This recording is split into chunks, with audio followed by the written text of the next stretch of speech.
So now in the United States, socialism is an ideology that's on the rise, but many of the people who are now calling themselves socialists are completely new to the idea. We don't have a tradition of mass socialist parties in this country, at least we have not for many decades. We don't have mass militant trade unions whose leaderships or whose leading cadre are rooted in the socialist tradition. So what this means is that we need to inject political education into this layer of socialists in this country. Essentially, a conference like this is meant to do that. We don't have a party to do it. We don't have mass trade unions to do it. So instead, there's tiny groups of the U.S. left, a magazine like Jacobin, a publishing house like Haymarket. We have to do this kind of mass convening for political education. So obviously this isn't our outward-facing activity. This isn't our activity to bring in the many hundreds of thousands or perhaps millions of people who might be won over to the socialist program. But what this is kind of our internal political education for those already in the socialist movement. And we're pretty ecumenical, so it's people from many different traditions come here.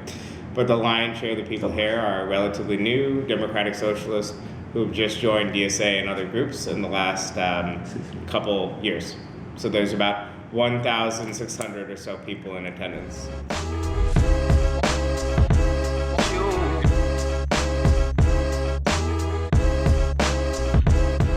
Well, I think it's all of that. I mean, so for one thing, socialism as a political goal means at the very minimum establishing a society in which the basic needs of people are fulfilled to allow all people to reach their potential, with the idea that if everyone is able to reach their potential, if they're guaranteed as a right, just by virtue of being born, your access to healthcare, to education, childcare, to all these things, then we could have the type of society in which those people can then go on to allow people to reach their potential as well. So socialism as a minimum, as far as a political goal, means we want a society in which the core necessities of life are guaranteed as social rights that allow everyone to reach their potential. So we wouldn't have a society in which life outcomes are the result of accidents of birth.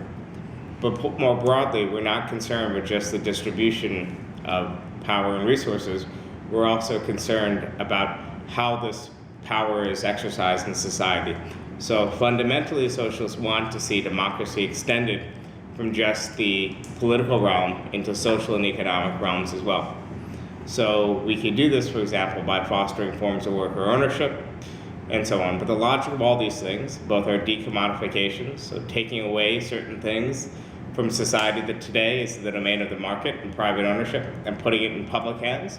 And also by fostering kind of worker ownership, we're combating against the interest of the tiny group of people, capitalists, who run goods and production in society. So our vision is still a very orthodox vision of we live in a system, we want to reform that system, we ultimately want a successor system. So we still envision not just socialism within capitalism, like social democracy was able to achieve, but we still envision a socialism after capitalism as well.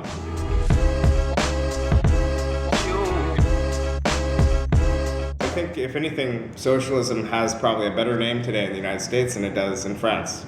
In part because in the United States, we can present basic social democratic demands as socialist and they're widely popular. In many other countries, like in Western Europe, socialism has become tied and associated with parties of austerity, parties of corruption, the left wing of the old establishment.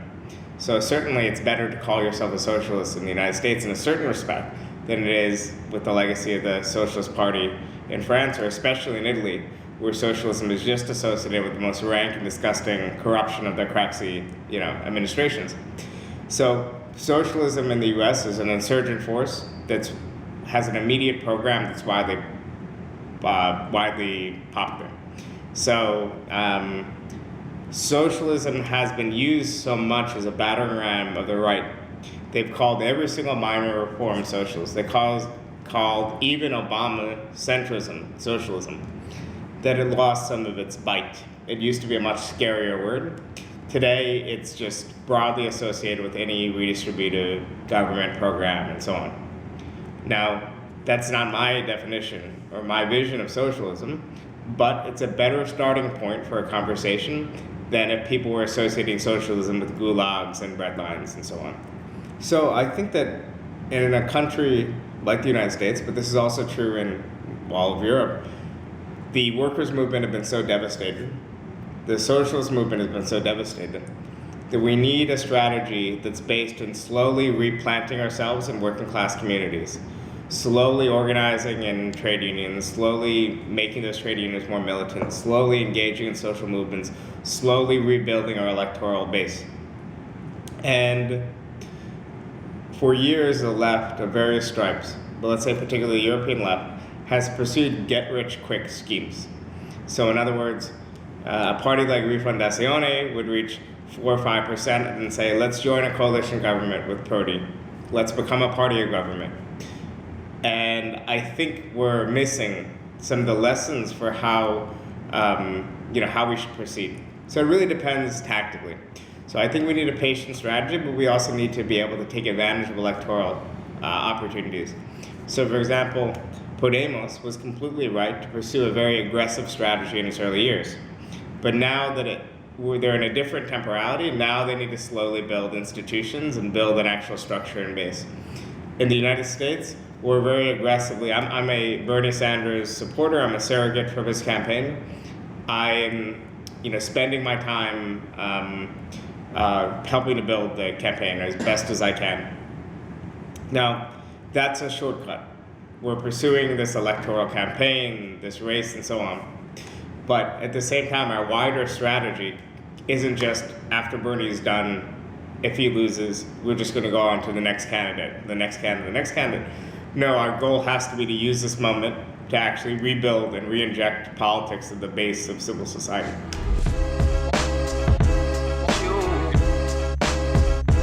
So I'll give you an example. Bernie Sanders has amassed a massive list of millions of Americans are on his email list and so on. He uses his email list not just to support his campaign, not just to fundraise for his campaign, but to tell people there is a strike picket line at this Verizon store. Please come to this strike picket line. So in other words, he's using it to connect with other struggles. He's using his email list to inform people. If you are undocumented in the United States and an ICE agent, Border Patrol, Immigration Customs Enforcement agent comes to your house, you do not need to tell that person who you are unless they have a court mandate. You don't have to give identification, you can just close the door. He's sending that to his list. So that to me is connecting a campaign with a broader type of working class politics. But we need to be very honest about something. The left in the US is growing. The left in the US, as represented by the socialist left, does not yet have a mass base. We have combined maybe 70, 80,000 people in a country with 330 million people. The groups that have a mass base primarily around the Sanders campaign. And also beyond that, even though our trade unions are weak in this country, if you have 10% union density in the country, and it's 330 million people, we still have 30 to 40 million, or less than that, if you count the amount of people who are employed, but 20 million, let's say, union members in this country. That's still a huge base for us to politicize. Let's say if we even get 10% of those people engaged with their unions on a left-wing basis, that's still a mass movement, it's still a mass base. So I think we need to think about how do we use a combination of electoral work, trade union organizing, and social movement work combined, but in a patient passion. One thing that I think the left has been too focused on is just, we'll mobilize social movements and we'll run an election, then we'll get elected, and then we don't know what happens next. So we just need, I think, to return to some of our basics of our politics.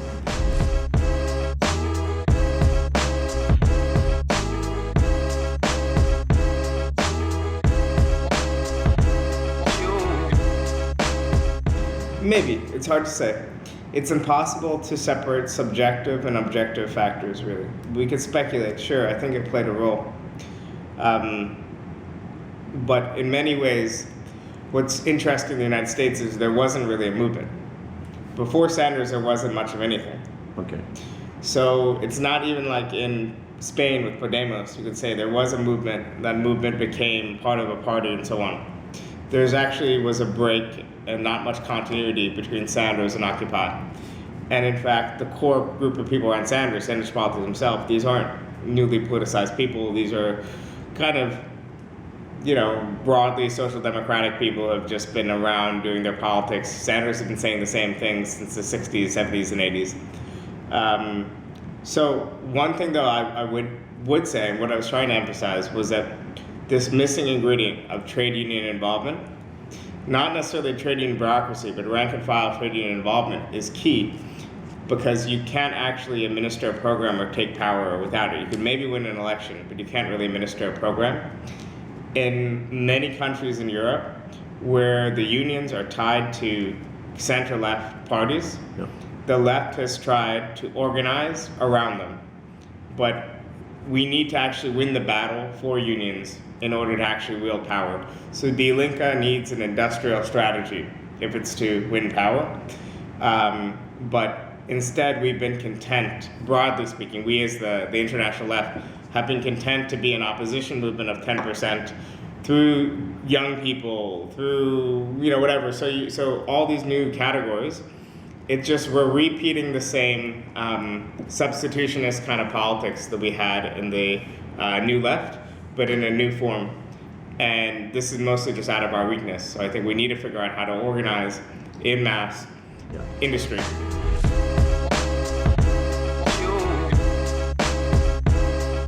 Well, I think the main form of organizing is still the trade union organization of the shop floor, the trade union federations linking up trade union organizations, and the mass party. I think the actual forms of organizing have been changed. We might need new creative tactics, new ways to message our ideas, new ways to reach members and people. We should constantly be innovating at the tactical level, but as far as strategy, I don't think there's any other kind of organs, really. It used to be that today, let's say, if we're socialists, we talk about the socialist movement at an ideological level. We talk about the trade union movement. We talk about social movements. But when the left is strong, we could talk of those three things as one and the same as the workers' movement. So that's the thing we've lost since the 1970s, and that's what we need to slowly recover.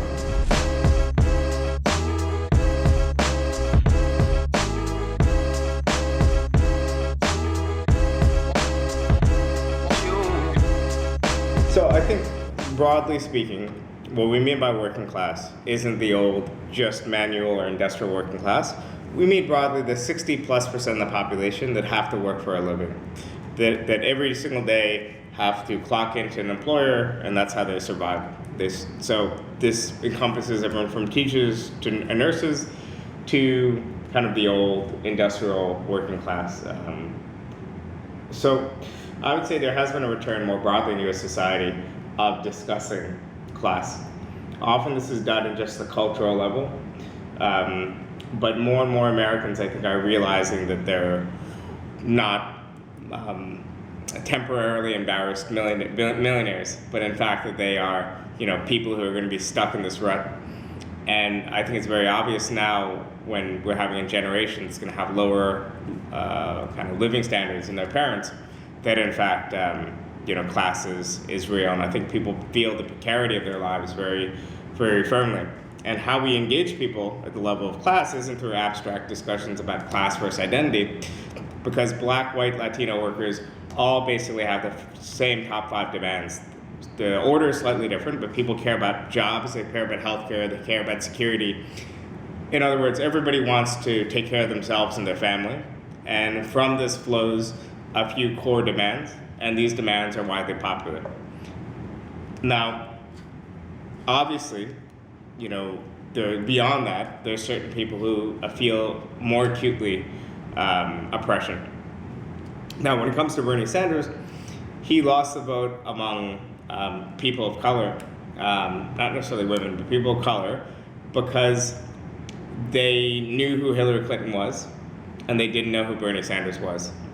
And the Democratic Party is the party that people of color vote for because they have the most to lose if the Republicans win.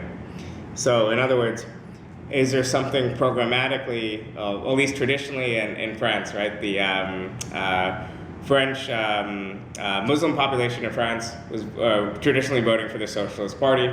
Is there something special about the Socialist Party? Is it a particularly good ambassador of the interest of the Muslim community? No, not really. It's just they know that they don't want the right in power, that the right is worse for them, so they all loyally vote for the Socialist Party.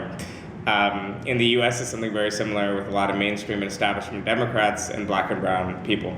It's not a question of program or ideas, it's just a question of self-preservation and betting on the least bad winning choice. So when we're talking about issues of identity, let's say if we're talking about an anti-racism with teeth, we have to be talking about distributing power and wealth from the tiny minority that has power and wealth to the most marginalized and most exploited people. And if you're talking about that redistribution of power and wealth, you have to be talking about class. In many ways, class is the most fundamental thing involved there. Even when we talk about a demand like Medicare for all, which sounds completely disconnected from, let's say, traditional feminist demands, in the United States, a country with private insurance, largely given through employers, there are potentially millions of women in the United States who are in abusive or bad relationships that are difficult enough to leave, but they have the added stress, which women in Europe don't have to deal with, of also having their health insurance and their children's health insurance tied to their spouse's plan, employer-sponsored plan. So if we, let's say, build a bedrock social democratic kind of welfare state, in fact, this will have both anti-racist and kind of feminist implications as well. To me, one of the greatest anti-racist institutions in the United States isn't the NAACP, it's the United States Postal Service. Because public sector employment is far more fair and egalitarian. People are paid the same at the same union wage. Private employers normally would pay black workers less. So in other words, I think we need to think about identity the way most people actually feel it, which is enmeshed and intertwined with class and their class position. There's a way that identity has dominated the discourse of a lot of the new left, but it's doing so largely among a narrow layer of the middle class who deal with identity and identity issues differently. So for me, my identity is perhaps more distinguishing than if I was a poor or working class Indian immigrant, because I'm not overwhelmed by some of the same feelings of insecurity and precarity that would overwhelm my lives otherwise. So obviously it's compounding, but and we need to support social movements fighting against racism, fighting for immigrant rights and so on. But I think we shouldn't underestimate how central class is to people's lives and the fact that they know this themselves.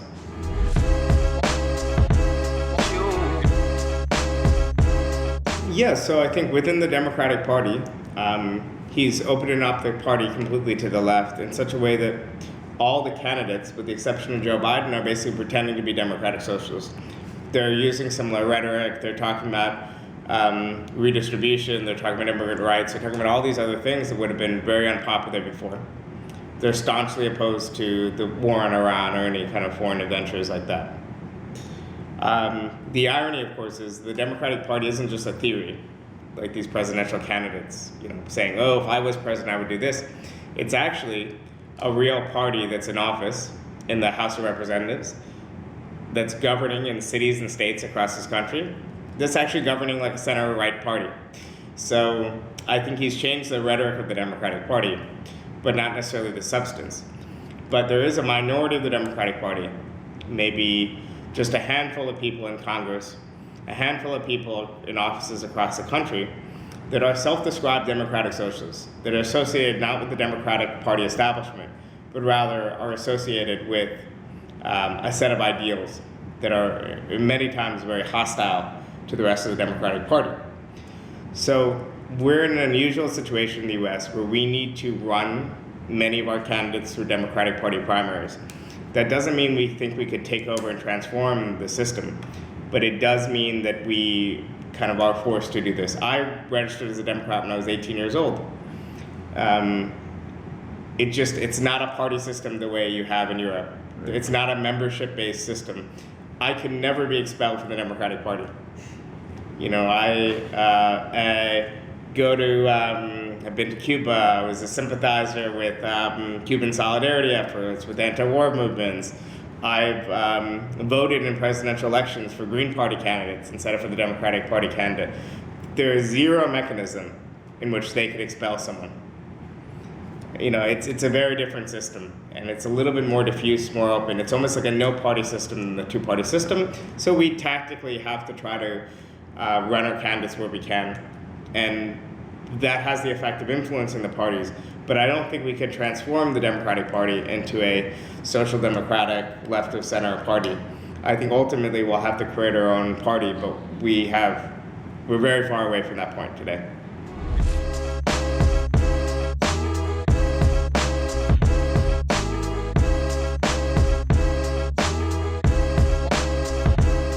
Yeah, no, I think especially in the French context, what we're seeing now is, I think there's a rhetoric that was needed.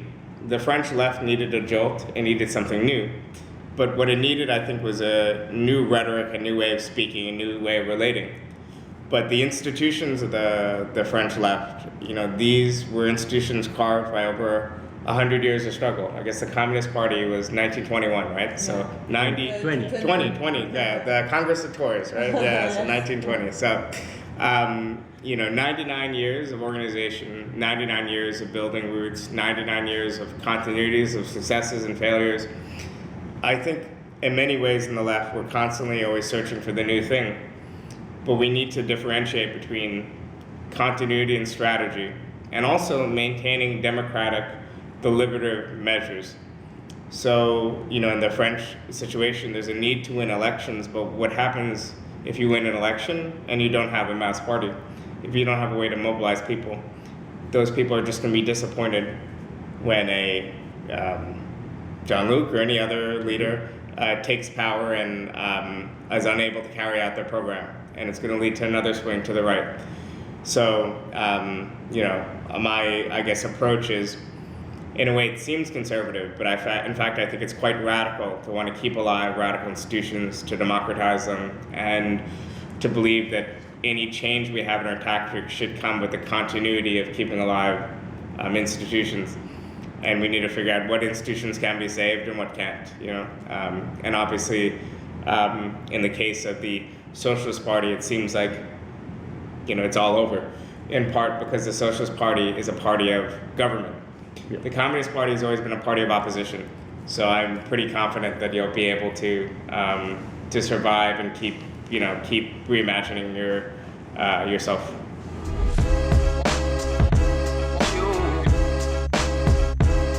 With the rise of Donald Trump, you've seen this resurgent right populism, but at the same time, most Americans' views of immigration have in fact moved to the left. So more Americans are favorable of immigrants and say that immigrants contribute more to the economy than they take away.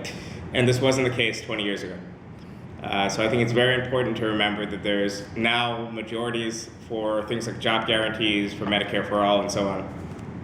So I think our ideas are popular and could win in a national election, especially among young people.